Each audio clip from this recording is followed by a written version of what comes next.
하나님은 허망한 사람을 아시나니 악한 일은 상관하지 않으시는다나 다 보시느니라. 허망한 사람은 지각이 없나니 그의 출생함이 들나귀 새끼 같으니라.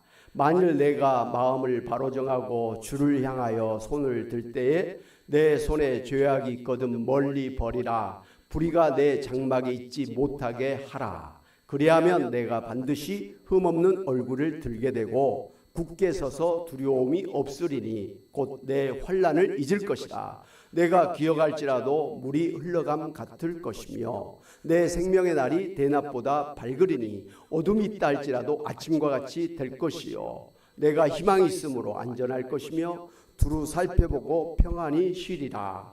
내가 누워도 두렵게 할 자가 없겠고 많은 사람이 내게 은혜를 구하리라. 그러나 악한 자들은 눈이 어두워서 도망할 곳을 찾지 못하리니 그들의 희망은 숨을 거두는 것이니라. 아멘.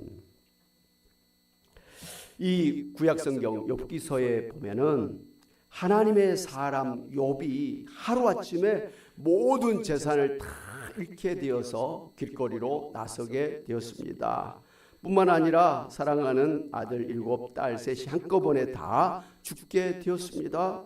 그리고 머리에서 발끝까지 악창이 생겨서 전신에 피고름이 생기고 구더기가 꼬일 정도로 그렇게 비참하고 처참하게 되었습니다. 그런 욥의 소식을 듣고 욥의 세 친구들이 욥을 위로하기 위해서 찾아와서 위로와 권면의 말을 해 주었습니다. 그런데 이 세 사람 다 공통적으로 인과응보의 원칙에 따라서 욥이 이와 같은 고난을 받은 것은 다 죄 때문이라고 하면서 하나님 앞에 나아가서 죄를 고백하고 회개하라고 그렇게 강하게 권면을 했습니다.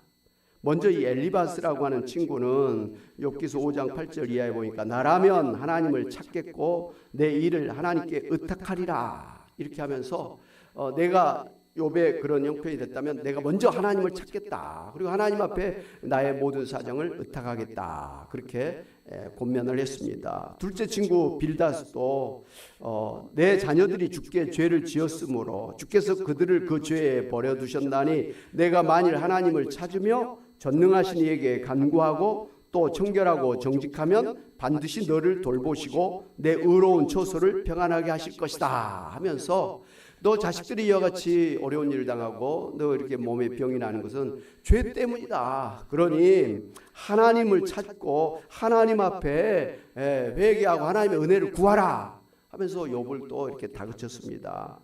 그리고 오늘 세 번째 친구 이 소발도 만일 내가 마음을 바로 정하고 주를 향하여 손을 들 때에 내 손에 죄악이 있거든 멀리 버리라. 불의가 내 장막에 있지 못하게 하라 하면서 마찬가지로 욥이 이와 같은 그 어려운 환난을 당한 것은 너의 손에 너의 집안에 죄가 있기 때문이니까 빨리 죄부터 청산을 해라 하면서 권면했습니다.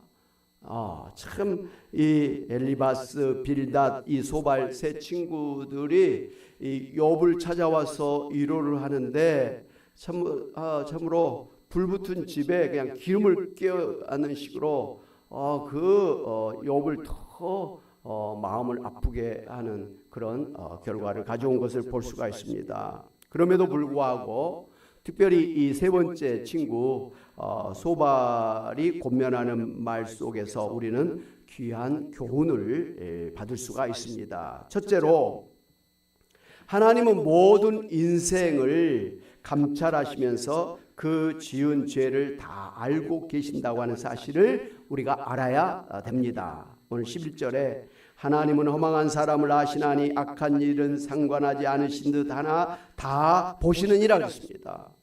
여러분 세상 사람들이 이렇게 막 죄를 지은데도 불구하고 어떻게 막 죄를 지우고 더 폭력적인 그런 사람들이 더 막 권세를 가지고 더 부귀영화를 누리는 것을 보면서 하나님이 정말 살아계시다고 한다면 어찌 저런 죄를 지은 사람들은 어찌 저런 큰 대도를 하나님이 그냥 놔둘 수가 있겠느냐. 하나님 안 계신다. 뭐 이렇게까지 이야기를 합니다.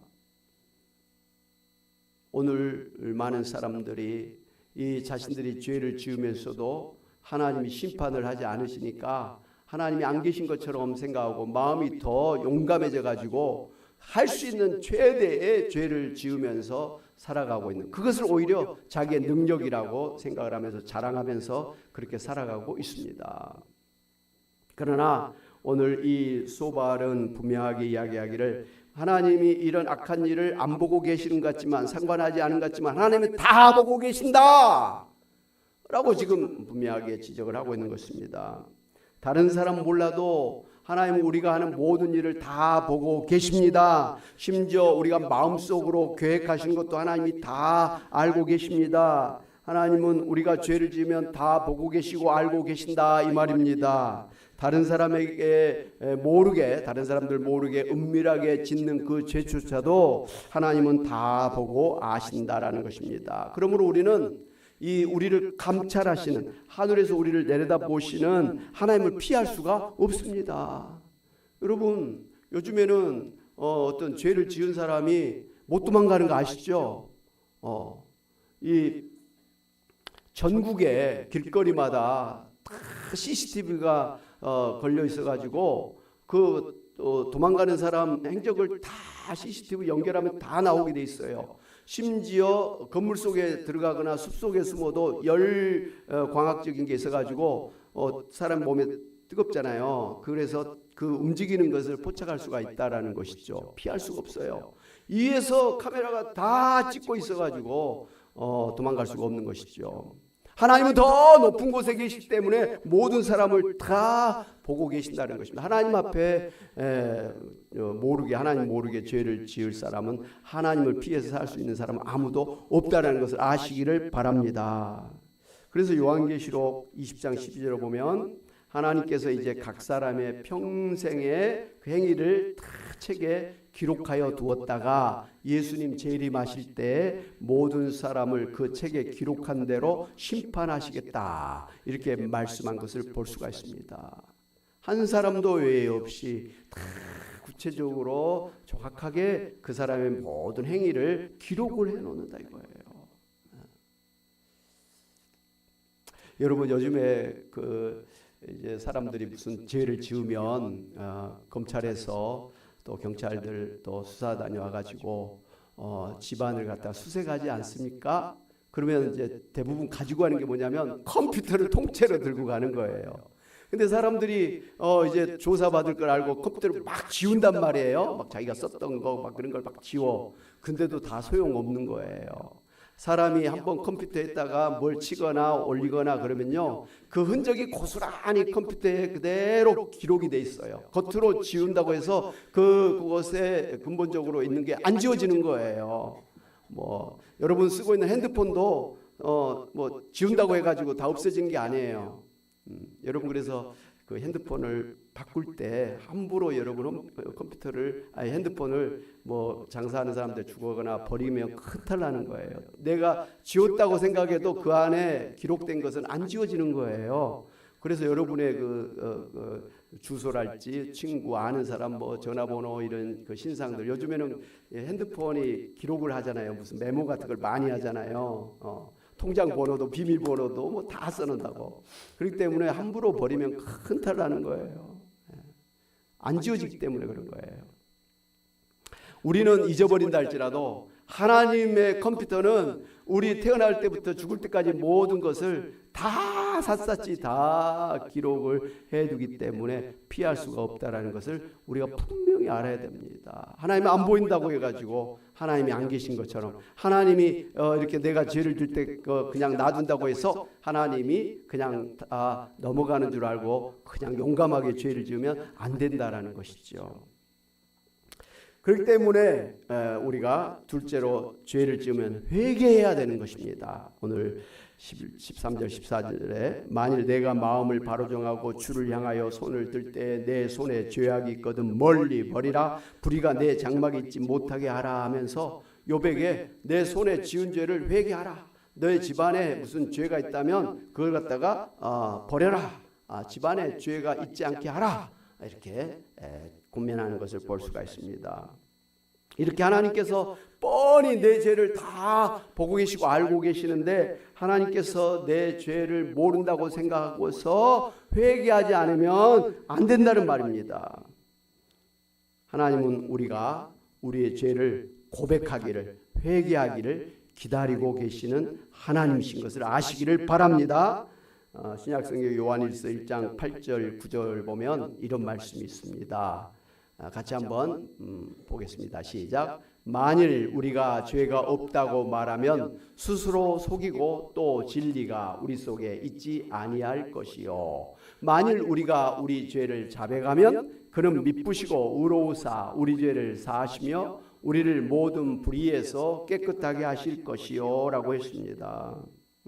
우리가 내 스스로 나는 죄가 없다 하는 사람은 자기를 속이는 거예요. 더 나아가서 하나님을 속이는 거예요. 하나님이 지금 시퍼런 눈을 뜨고 다 보고 계시는데 나는 죄가 없습니다. 요즘에 세상에 이렇게 법정에 출두하는 공무원들, 정치인들 보면 뻔뻔하게 그지 없지요. 눈 하나 깜짝 안 하고 그냥 시종 거짓말하죠. 뻔한데도 뭘 그렇게 거짓말하는지 모르겠어요. 뻔히 다 드러나는 것을 일단 모른다 안 했다라고 그냥 발뺌하고 보는 것 같아요. 인정하면 그때부터 이제 복잡해지니까 일단 하여튼 그런 것 같아요. 그런다고 해서 그 죄가 없어지는 거 아니잖아요. 다 자료가 있는데 하나님 앞에 나는 죄가 없어요. 나는 다른 사람보다 착해요. 선해요. 정직해요. 바르게 살았어요. 그렇게 한다고 할지라도 그 자신이 지은 죄가 없어지는 게 아니라는 거예요. 하나님 앞에는 다 있기 때문에 하나님 앞에서 죄를 고백하는 것이 필요하다라는 거예요. 그러면 하나님은 그런 우리를 갖다가 기뻐하신다 했습니다. 죄를 고백하는 그런 우리를 하나님은 기뻐하신다라는 것이죠. 우리가 아이들을 키울 때 아이들이 엄마 아빠 지갑에서 돈을 좀 빼가기도 하고 또 이렇게 슬쩍슬쩍 하는 거 있지 않습니까? 저도 어렸을 때 저희 부모님이 장사를 하셨기 때문에 항상 돈이 많았어요. 10원짜리 1원짜리부터 10원짜리 동전부터 해갖고 10원짜리 화폐 종이 지폐도 있고 많았었어요. 항상 집에 돈이 많았었어요. 어쨌든 그래서 저희 삼형제가 한 번씩 돈을 가지고 가가지고 만화방에 가서 만화를 빌려다 보고 아이스 깨끼 사 먹기도 하고 그런 적이 있었습니다. 근데 한 번도 부모님이 너 이놈 이리 와봐 그래가지고 너 돈이 없어졌다고 책망하신 적이 없어요. 어떻게 보면 일부러 그 정도는 쓰라고 그냥 놔두지 않았나, 눈에 보이는데 놔두지 않았나 이런 생각이 되어집니다. 덕분에 만화 10권 봤었습니다. 아이스 깨끼도 많이 먹고요. 어찌됐든 부모님은 다 알아요. 다 알아. 애들이 만화책 보고 싶은지 알고 아이스 깨끼 사 먹을 줄도 알고 그래서 애들 또 필요할 때 갖고 가라고 나름대로 흘려놓은 거죠. 그런데 그 아이가 그냥 사 먹고 나서 아빠한테 와가지고 아빠 내가 아빠 저기 있는 돈을 가지고 가서 오늘 아이스 깨끼를 사 먹는데 마음이 너무 힘들어가지고 그냥 천벌 받을 것 같아서 아빠한테 이릅니다. 이런 말을 하면 그 아빠 마음이 어떻겠어요? 너 이놈 이렇게 하면서 야단치는 게 아니라 오히려 기특하게 생각하지 않겠습니까? 그죠?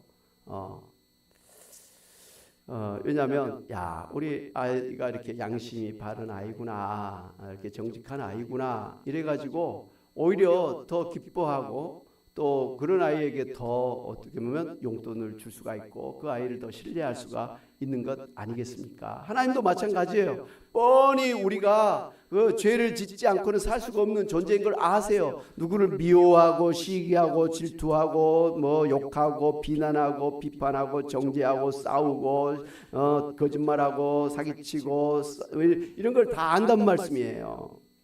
그런데 하나님 앞에 나와서 뻔뻔하게 자기는 아무 죄가 없는 것처럼 얼굴을 들고 낯을 들고 있는 것보다 하나님 제가 또 한 주를 살면서 또 이렇게 또 죄를 지었습니다. 안 하려고 애를 썼는데 또 이렇게 하나님 죄를 지었습니다 하고 하나님 앞에 나와서 죄를 고백하면 하나님은 그런 사람을 더 기뻐하신다는 거예요.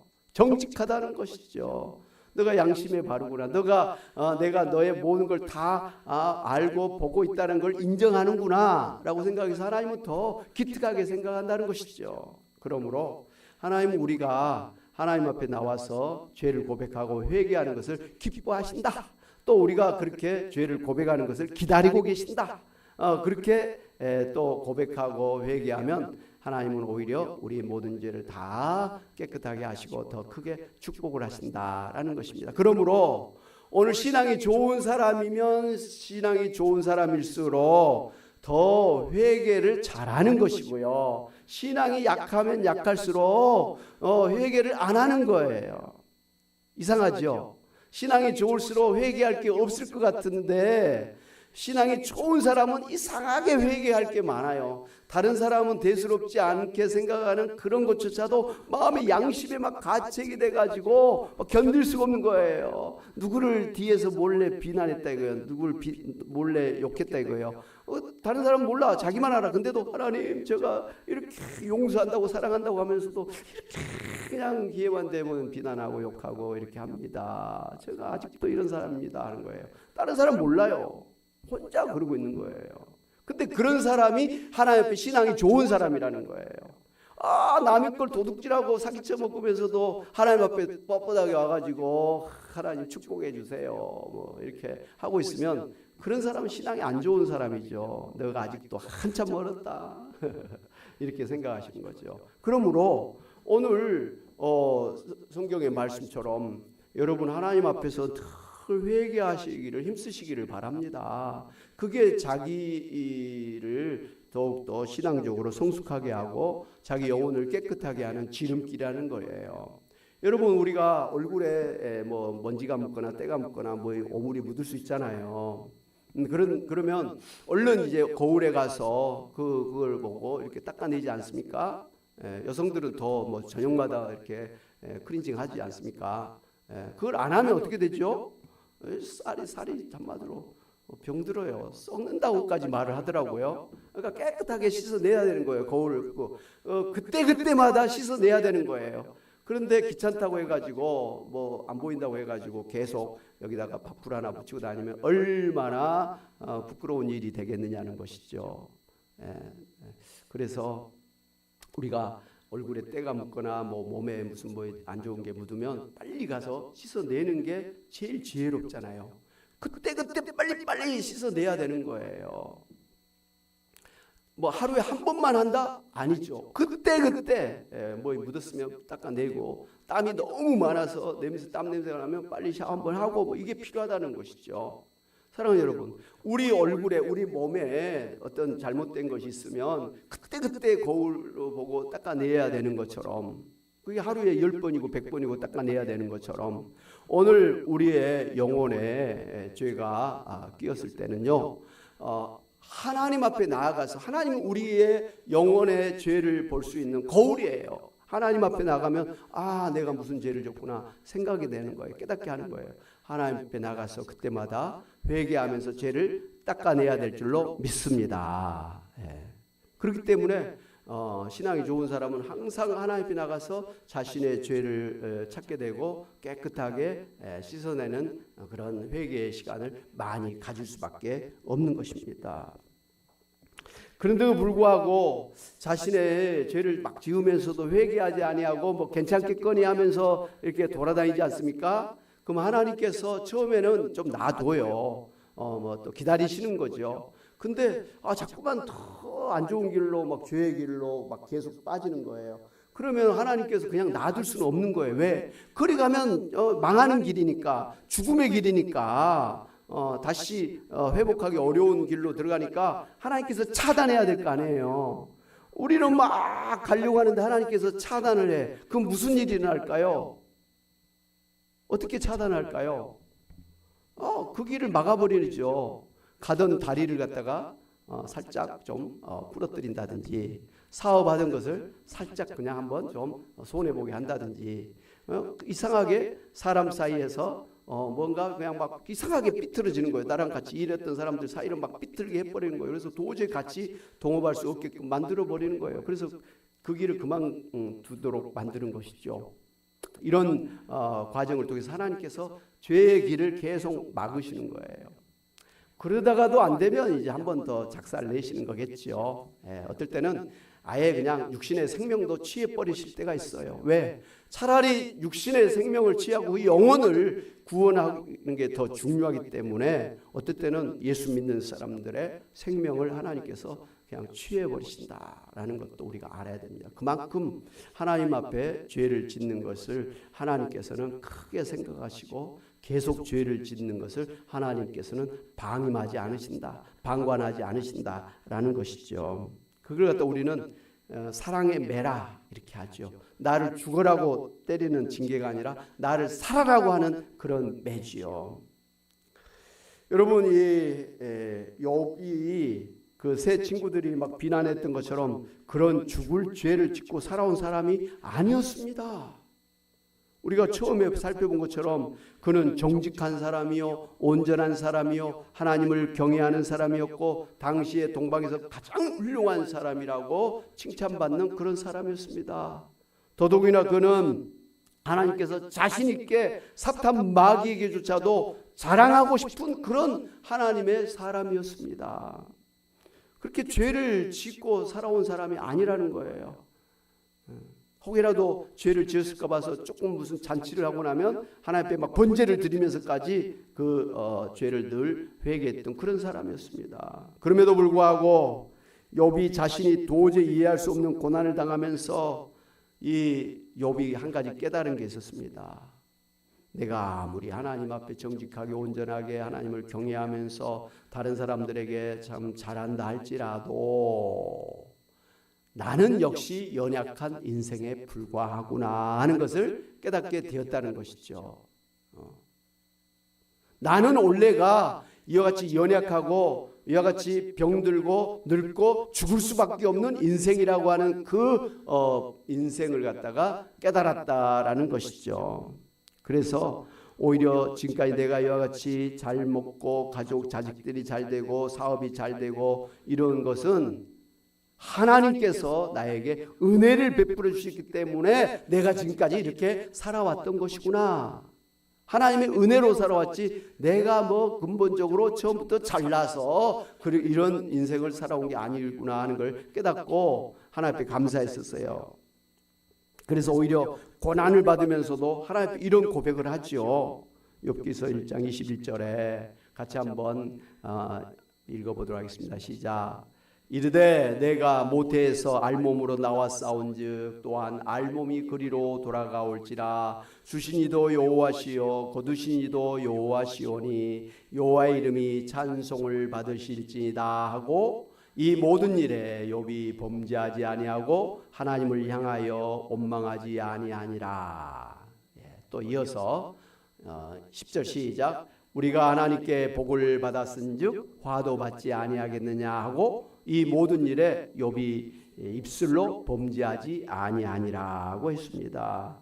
한마디로 이 욥은 나의 모든 생사화복, 나의 살고 죽고 복을 받고 화를 당하는 것도 다 누구 소관? 하나님의 소관이다. 하나님의 주권이다 라고 하는 이 신앙을 고백했던 것입니다. 그는 이해할 수 없는 고난을 통해서 자신이 아무리 깨끗하고 정직하게 하나님을 섬기며 살아왔을지라도 자신의 의라고 하는 것은, 자신의 선이라고 하는 것은 거룩하신 하나님 앞에 아무것도 아닌 것임을 깨닫고 자신이 근본적으로는 하나님의 은혜가 아니면 살아갈 수가 없는 죄인임을 고백했습니다. 이게 이 욥이 이 고난을 당하면서 하나님 앞에 회개한 내용이에요. 무슨 누구를 갖다가 도둑질하고 살인하고 뭐 미워하고 다투고 그런 죄를 회개한 게 아니라 나는 근본적으로 하나님 없이는 살아갈 수가 없는 전적으로 부패하고 타락한 죄성을 가진 인간이구나. 그럼에도 불구하고 내가 이렇게 살아온 것은 하나님이 그런 나를 갖다가 은혜를 주셨기 때문에 축복을 해주셨기 때문에 내가 이런 모든 걸 누리며 살아왔구나 하면서 자신은 하나님 앞에 한없이 미약한 존재예요. 반면 하나님은 정말 거룩하시고 거룩하신 의로우신 하나님이신 것을 깨닫게 되면서 크신 하나님 앞에 자신은 미미한 존재인 것을 고백했다라는 것이죠. 이게 회개한 거예요. 일본의 유명한 성사학자 우찌무라 간조라는 사람이 있는데요. 그의 딸 미요코와 탁상 다마에서 다음과 같은 말을 했습니다. 너희들은 모두 아직 죄에 대한 회개를 하지 않아서 글렀어. 이것은 이상한 것으로 실로 무엇이라 말할 수 없는 기분이 일어나 그때부터 진정한 크리스찬이 되는 것이다. 나는 그렇게는 나쁜 사람이 아니다 라고 생각하는 동안은 아직도 먼 것으로 자기에게는 아무런 좋은 데가 없고 다만 은혜로서만 살아있다고 느끼게 되지 않으면 안 된다. 그렇게 되면 진정 겸손한 마음이 생겨서 사람의 죄를 비난하는 일이 없어진다고 하면서 자신이 하나님 앞에 근본적으로 죄인임을 고백하지 않으면 안 된다. 그것을 늘 깨닫고 하나님 앞에 자신의 죄를 늘 고백한 사람이 진정으로 신앙의 올바른 길을 가고 있는 사람이다. 그렇게 이야기를 했습니다. 그래서 고린도서 10장 12절을 보면 그런즉 선질로 생각하는 자는 넘어질까 조심하라고 했습니다. 자신이 나는 꽤 괜찮은 사람이야. 나는 좀 의롭고 바른 인생을 살아왔어. 이렇게 생각하는 순간에 오히려 넘어질 수 있는 게 인간이라는 것이죠. 그래서 요한계시록 3장에서 라오디아 교회가 나는 부자라 부요하여 부족한 것이 없다 이렇게 말을 했을 때 하나님께서 너의 곤고한 것과 가련한 것과 가난한 것과 눈먼 것과 벌거벗은 것을 알지 못하는도다. 내가 너를 고난하노니 내게서 불로 연단한 금을 사서 부요하게 하고 흰옷을 사서 입어서 벌거벗은 수치를 보이지 않게 하고 안약을 사서 눈에 발라 보게 하라고 하면서 책망을 했습니다. 나는 부자야. 나는 잘못한 게 없어. 나는 모든 게 다 잘 되고 있어. 이런 사람을 하나님께서는 오히려 너의 그 근본을 너가 알지 못하고 그렇게 살아가고 있구나 하면서 오히려 너가 보지도 못하고 너는 벌거벗은 상태로 그렇게 살고 있다고 하면서 그런 인생을 책망을 했었습니다. 에스겔서 18장에 보면 이렇게 말씀을 하십니다. 같이 한번 보도록 하겠습니다. 시작. 주 여호와의 말씀이니라. 이스라엘 족속아 내가 너희 각 사람이 행한 대로 심판할지라. 너희는 돌이켜 회개하고 모든 죄에서 떠날지어다. 그리한즉 그것이 너희에게 죄악의 걸림돌이 되지 아니하리라. 너희는 너희가 범한 모든 죄악을 버리고 마음과 영을 새롭게 할지어다 하면서 돌이켜 회개하라 그렇게 강하게 권면한 것을 볼 수가 있습니다. 새롭게 되지 않으면 너희가 큰 탈 난다라는 것이죠. 자, 이렇게 죄를 회개하면 하나님께서는 회복시켜 주신다고 했습니다. 그리하면 내가 반드시 흠없는 얼굴을 들게 되고 굳게 서서 두려움이 없어지리라 그랬습니다. 욥이 회개하게 되면 하나님께서 어떤 은혜를 주신다고 했습니까? 첫째는 흠없는 얼굴을 들게 될 것이다 그렇게 했습니다. 지금 욥이 어떤 고난을 당했습니까? 머리에서 발끝까지 악창이 생겼는데 얼굴도 막 종기가 나가지고 막 피고름이 나가지고 막 그 질그릇 조각으로 얼굴조차도 막 긁어대니까 얼굴이 얼마나 흉측하게 되었겠습니까? 그런데 회개하면 그런 흉측한 얼굴조차도 깨끗하게 그렇게 회복이 되어서 이제 얼굴을 들게 될 것이다 이렇게 말한 것을 볼 수가 있습니다. 무엇보다도 굳게 서서 두려움이 없어질 것이다 그랬습니다. 이 욥이 이런 병들고 어려움을 당하면서 마음에 두려움이 생겼습니다. 이러다가 내 인생 완전히 끝나겠구나. 이러다가 완전히 나 죽겠구나. 이렇게 두려웠었습니다. 사는 게 두려웠었어요. 그런데 회개하면 얼굴이 깨끗해지고 그리고 마음의 모든 두려움이 사라져서 평안함을 얻게 될 것이다. 이렇게 권면을 했습니다. 그런데 욥이 회개를 하고 어떤 결과가 났습니까? 그 악창이 다 사라져서 아주 깨끗한 피부로 회복이 되었습니다. 그리고 차라리 내가 나지 않고 죽었으면 좋겠다 했던 그런 괴로운 마음, 불안한 마음, 두려운 마음이, 좌절된 마음이 싹 사라져서 평안한 그런 마음으로 변화가 된 것을 볼 수가 있습니다. 할렐루야. 또 16절에 보니까 곧 내 환난을 잊을 것이다. 내가 기억할지라도 물이 흘러감 같을 것이다 그랬습니다. 욥이 회개를 하기 때문에 이 모든 환난을 잊어버릴 것이라고 했는데, 그 욥이 회개하고 실제로 그 모든 환난이 언제 그랬냐는 듯이 다 사라지게 되었습니다. 할렐루야. 17절에도 내 생명의 날이 대낮보다 밝으리니 어둠이 딸지라도 아침과 같이 될 것이라 했습니다. 과연 그 말대로 욥은 어둠의 죽음의 날이 사라지고 광명한 생명을 얻게 되었습니다. 욥은 이후에 아들과 손자 4대까지 보면서 이후에 140년을 더 살다가 210세에 천국으로 가게 되었습니다. 70세에 이런 어려움을 당해가지고 그 환난을 회개하고 나서 오히려 하나님 앞에 2배 갑절의 축복을 받았어요. 140년을 더 살다가 그렇게 하나님의 부름을 받고 천국에 가게 되었다는 것입니다. 그 병들어서 이제는 죽을 거라고 두려워했던 욥에게 하나님께서는 오히려 140년의 생명을, 그것도 더 건강하고 더 풍성한 그러한 생명을 누리게 해주셨다라는 것이죠. 또한 18절에도 보니까 내가 희망이 있으므로 안전할 것이며 두루 살펴보고 평안히 쉬리라 그랬습니다. 그렇습니다. 회개한 욥의 말년에는 하나님께서 욥에게 처음보다 갑절의 복을 내려주셨습니다. 그래서 양 7,000마리가 14,000마리가 됐고, 낙타 3,000마리가 6,000이 되었고, 소 500결이가 소 1,000결이가 됐고, 암낙이 500마리가 암낙이 1,000이 되었다라는 것이죠. 하나님께서 고난 당하기 전에는 보다 2배로 모든 물질을 더 풍성하게 축복을 해주셨다.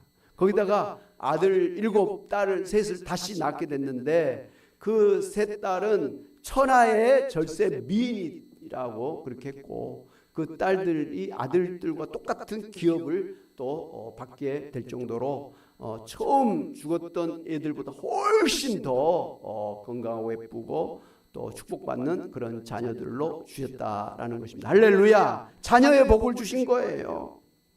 19절에도 내가 누워도 두렵게 할 자가 없겠고 많은 사람이 내게 은혜를 구하리라 그랬습니다. 이 욥이 회개하니까 어떤 일이 났습니까? 이 욥을 무너뜨리려고 달려들어서 사탄 마귀가 떠나가게 됐습니다. 할렐루야.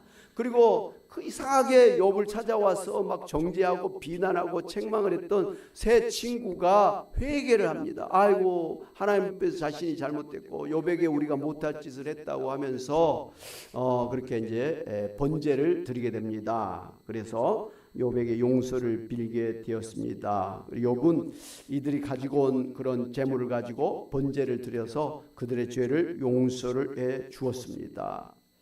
그리고 욥이 막 갑작스럽게 막 망하고 막 이런 일이 생기니까 그동안 형제 자매도 친구들도 이웃도 다 멀리 가버렸습니다. 한 사람도 아는 체를 하지 않았습니다.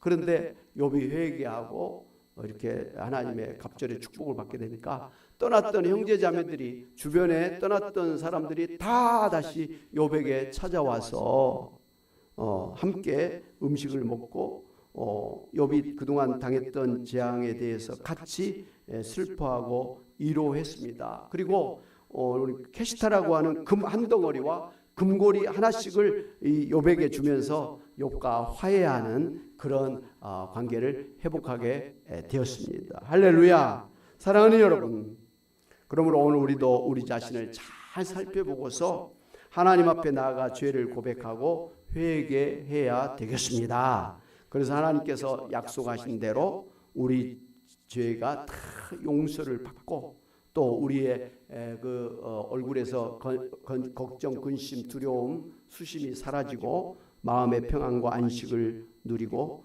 얼굴을 밝게 하면서 살아야 되겠습니다.